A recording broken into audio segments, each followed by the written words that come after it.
Buenos días, doctora y compañeros. Vamos a continuar hablando de los tipos de estudio, específicamente de los estudios de casos sin control. El grupo está conformado por Andrea Martínez, Catherine Hernández y mi persona, Catherine Flores. Para definir, vamos a hablar que los estudios de casos y controles se elige un grupo de individuos que tienen un efecto o una enfermedad determinada, que son los casos, y otro en el que está ausente, que son los controles.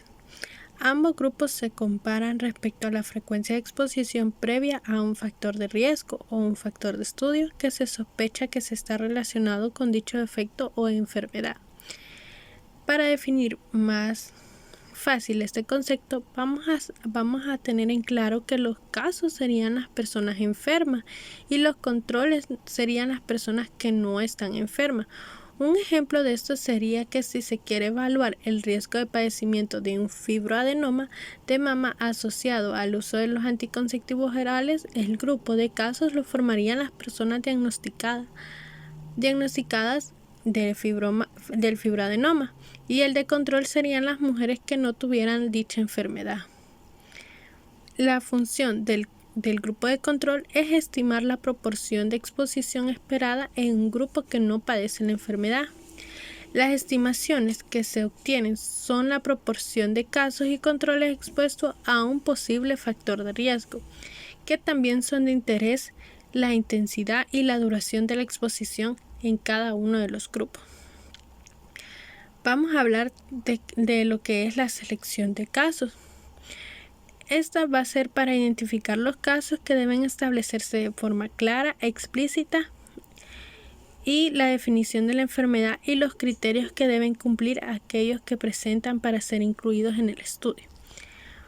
Vamos también a tomar los criterios que deben dirigirse solo a los que se incluyen los sujetos que potencialmente han podido estar expuestos al presunto factor de riesgo. Este criterio debe aplicarse por igual a casos y controles. Lo ideal sería que en los casos seleccionados fuera una muestra aleatoria de todos los individuos de la población de estudio que presentan la enfermedad. Pero en este caso, en los casos y controles, se obtienen de una serie de pacientes en quienes la enfermedad ya ha sido diagnosticada y ya están disponibles para el estudio. Vamos a continuar con lo que es la definición de caso. En el caso de que no sea posible aplicar en todos los casos las mejores técnicas para el diagnóstico, es conveniente clasificarlos en categorías como probable y como definitivo. En este caso, el ejemplo claro sería las personas prediabéticas y el definitivo, que ya sería la persona diabética que ya cuenta con su diagnóstico. Continuamos con la identificación de casos. El objetivo de este es conseguir una identificación en la que todos los casos tengan la misma probabilidad de ser incluidos en el estudio y que no se incluya ningún caso de individuo que no pertenezca al caso. Un ejemplo claro de esto sería una persona que en su definición conceptual sea infectado por el VIH, una persona que tendría un resultado positivo si se le practica la prueba. Frente a la definición operativa, una persona a quien se le ha practicado la prueba y ha dado resultado positivo. Los factores que influyen en la decisión al realizar la prueba y la accesibilidad a la misma es igual que su sensibilidad y especificidad determinarán que se considera caso en la definición operativa. Entonces, estas pruebas, como bien decía el ejemplo de VIH, nos van a ayudar a la identificación de casos. Vamos a hablarles también de la selección de los controles. En esta, la elección del grupo de controles es la clave de este tipo de estudios de casos. Los controles deben tener la misma probabilidad de haber estado expuestos que los casos. Esto es factible cuando se trata de enfermedades que requieren atención médica y que se dispone a registros exhaustivos. En realidad, lo importante es que los controles sean representativos de la población de donde provienen los casos.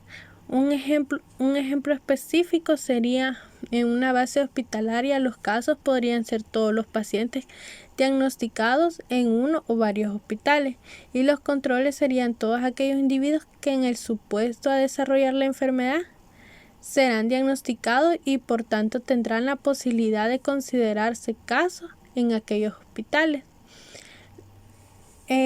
Un ejemplo más claro sería una población que presenta una enfermedad específica y que van a tener y que toda esa población va a correr el riesgo de padecer la enfermedad que padece el 10% de esta población. Llamémosle a esto gripe, que porque esta población ha salido con gripe, si todos los demás también están expuestos, entonces ese sería en la selección de casos, va a ser una población específica.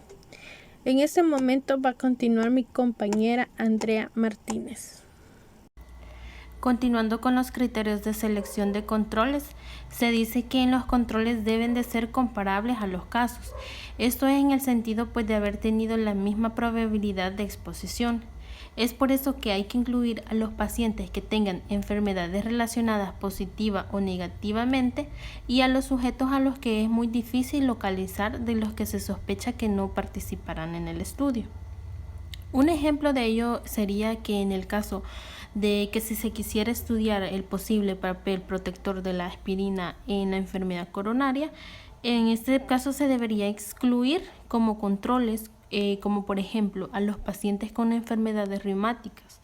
En este caso porque ellos pueden tomar la aspirina como parte fundamental de su tratamiento, o también a aquellas personas con enfermedades gástricas, en este caso porque probablemente ellos van a evitar su uso. En el número de controles por caso, cuando existe un número de casos suficiente, se suele seleccionar un control por cada uno.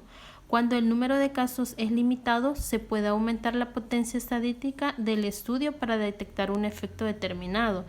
Y así también podemos seleccionar más de un control por cada caso, ya que esta última también alternativa es muy útil cuando el coste de seleccionar a un control puede que sea relativamente bajo. En el sesgo en la selección de casos y controles, un sesgo de selección aparece cuando los casos o los controles son incluidos o excluidos en un estudio debido a alguna característica relacionada con la exposición. En este caso es por eso que en el grupo de casos debe incluirse todos los casos que aparecen en una población definida o bien una muestra representativa.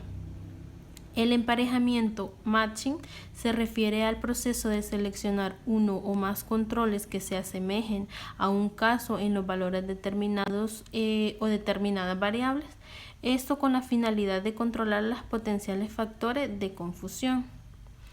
Se dice que para que el emparejamiento sea útil, pues se debe utilizarse una variable que sea un potencial factor.